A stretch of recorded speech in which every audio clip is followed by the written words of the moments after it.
Geometry 5.1, perpendicular bisectors and angle bisectors. By the end of this lesson, you should understand how to measure the distance from a point to a line. You should also be able to identify and apply properties of perpendicular bisectors as well as for angle bisectors. In class, you were asked how far from shore is the sailboat? And in this, you had to determine how are you going to measure the distance from shore to the sailboat.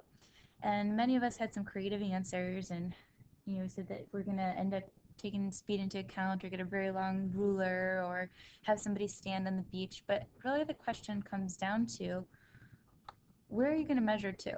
So let's say you had 3 people that you're going to have stand on the beach. Which one are you going to have be the one that's going to help you measure that distance? Is it going to be the person here at 1, at 2, or at 3? And that's really the question here. Which is the best place for us to measure the distance? All right? And that's really what we have to try and decide.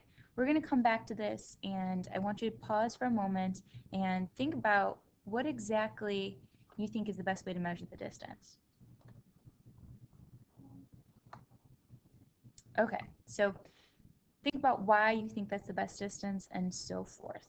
We will be discussing this tomorrow as well. What we have, though, and can help you with this, is measuring the distance from a point to a line. It's measured by the segment that can be drawn from the point that's perpendicular to the line. So we can see that if we take out our eraser here, that's going to be the shortest distance, and that's going to be the way that we're going to have to consistently measure the distance from a point to a line if it's going to be perpendicular to it. This helps us when we talk about angle bisectors and a theorem that we're going to have that comes from measuring the distance from a point to a line in angle bisectors. If you remember, angle bisectors are a ray, a line, or a plane that divides an angle into 2 congruent angles. That's an angle bisector. And understanding this brings us to our angle bisector theorem. Before we even talk about the theorem, what we are going to do is we'll talk about this diagram right here. All right, we have this ray AD that serves as an angle bisector for angle BAC, and we know this because we have our 2 congruent arcs here. It's bisected. Now, if we wanted to measure the distance from point D to the sides of the angle, we would have to make sure that they're going to be perpendicular to the sides, because that's how we measure the distance from a point to a line. So the question is, can we say that these triangles are congruent? Because if we can figure that out, we can conclude something about BD and DC.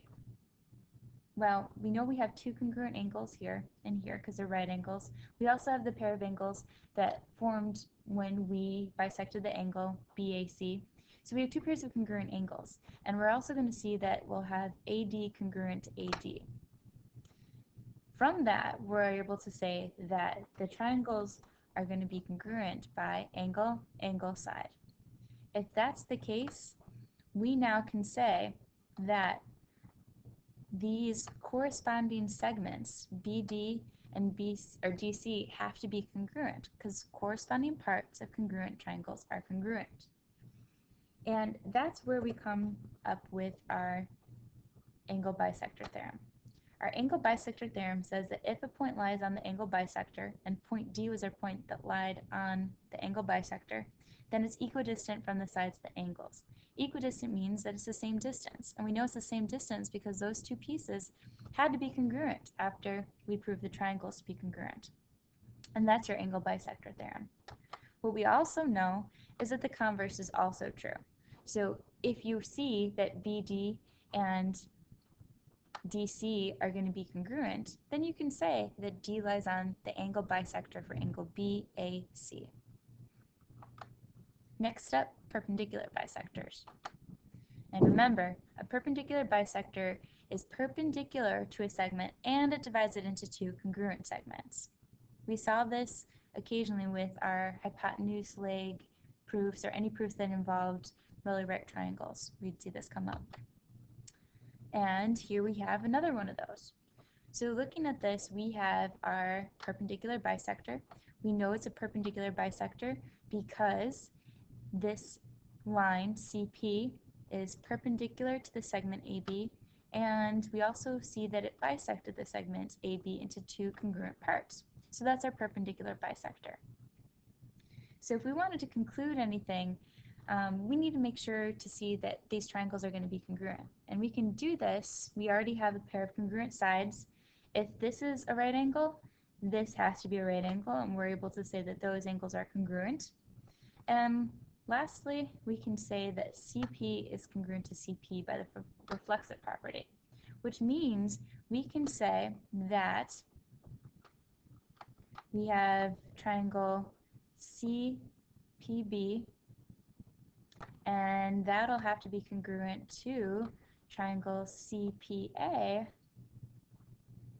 by side angle side. Now, we've proven these congruent by side angle side, and what does that mean about this point C in relationship to the endpoints A and B? Well, we can say that this distance from C to B and the distance from C to A have to be congruent. They're corresponding parts of these congruent triangles, which means that they have to be congruent as well. And this is where our perpendicular bisector theorem comes from. If a point lies on a perpendicular bisector of a segment, and C is that point that lies on this perpendicular bisector, then it's equidistant from the endpoints of the segments. And we see that C is the same distance from B as it is from A, meaning it's equidistant. And this is your perpendicular bisector there. We also know that the converse of this is true as well. So if you notice that CB and CA are congruent, then we can say that it lies on the perpendicular bisector of segment AB. Now that we've finished our lesson, we can go ahead and it's time for our joke. So the question is, why was the turkey arrested? The turkey was arrested because he was suspected of foul play.